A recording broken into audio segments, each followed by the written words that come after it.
I'm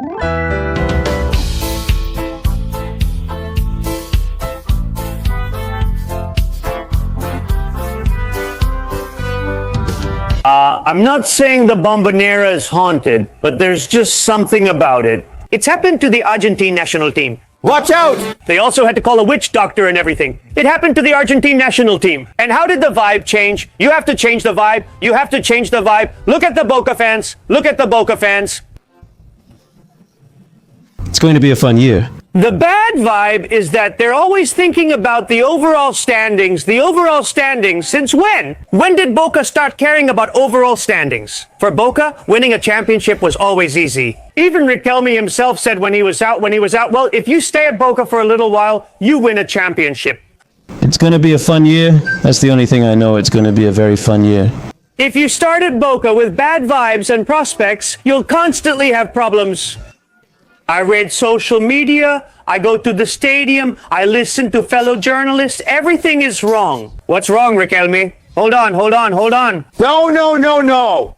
The Superclásico goes to Núñez, a huge victory for Riente's team, imposing their conditions, delivering one of the biggest upsets beyond an incredible season. The Superclásico went to River. River 2, Boca 1. And River struck at just the right moments. After that, they were able to hold on. Riquelme and the Mate Council aren't doing well, nor are Riquelme's brother, the pig, the filter, or the Bombonera. You need to check with the neighbors, that's enough. Light some incense, call a witch doctor or astrologer, I don't know, someone who can change his face. Man! It can't be that these players keep getting infected all the time because they're good players and they don't show it at Boca. They join Boca, wear the jersey, and their performance drops significantly because the context is bad. The context is bad. It's bad. There's a strange atmosphere at Boca.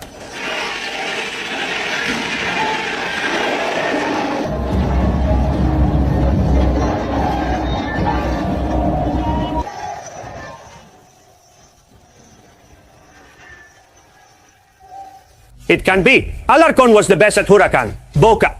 Let's see. No, but the transfer book, people said, Boca brought in Paredes, Boca brought in Pellegrino, who was from Milan and had been killing it at Huracan. They joined the club, feeling pressure, with a bad atmosphere and low expectations. If they enter Boca's stadium expecting chaos... What chaos? There's total pessimism. There's pessimism, total pessimism.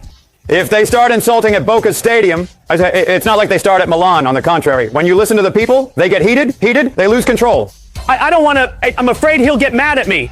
But today, Lucas said at noon, the Cruza gets to Boca Stadium, goes to the stands and doesn't expect anything, and his fellow fans in the stands don't expect anything either.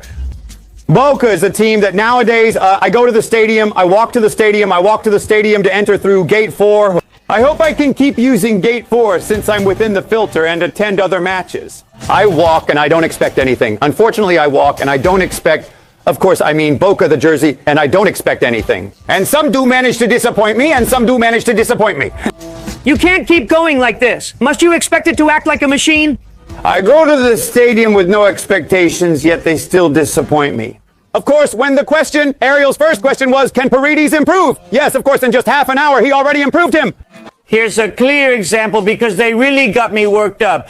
Boca's top matches under Russo were against Benfica and Bayern Munich, though Bayern must have outplayed Boca. They're the best in the world. With all due respect, it's not Union de Santa Fe. Bayern Munich scored 20 goals against Benfica. In 20 minutes, they scored 2 goals. Do you know why?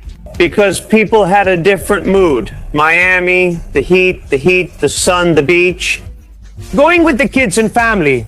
They went with a different attitude. They went with a different atmosphere. At the Bombonera, there's an atmosphere that doesn't work. That's just how the mood is. That's how it is, guys. Any soccer player who joins Boca turns into a cuddly kitten. A cuddly kitten.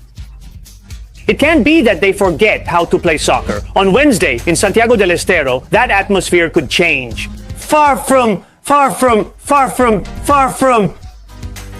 not saying La Bombonera is haunted, but there's just something about it.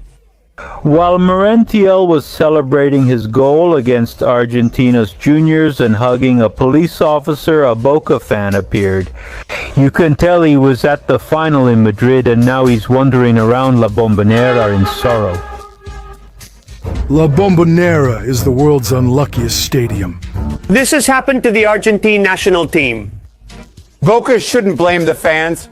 Let's see, what's missing, what's lacking? The fans. What? No, not the fans. No, It's bingo, right?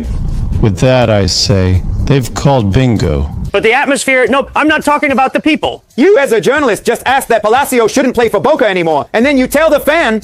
I'm a journalist. Nothing seems more twisted than claiming, as a journalist, I can criticize players and say 20 should be fired. But what does it matter if a fan criticizes them, the Boca fan? I'm saying that the world is toxic. It's toxic. They're just messing around with the filter. They're being silly guys. They're using the filter. If you're going to talk to the neighbors, if you're going to expand the stadium, build a new stadium in Ezeiza, turn the Bombonera into a museum, charge travelers for entry. Sorry for the filter. Sorry? Saying that the filter is just nonsense?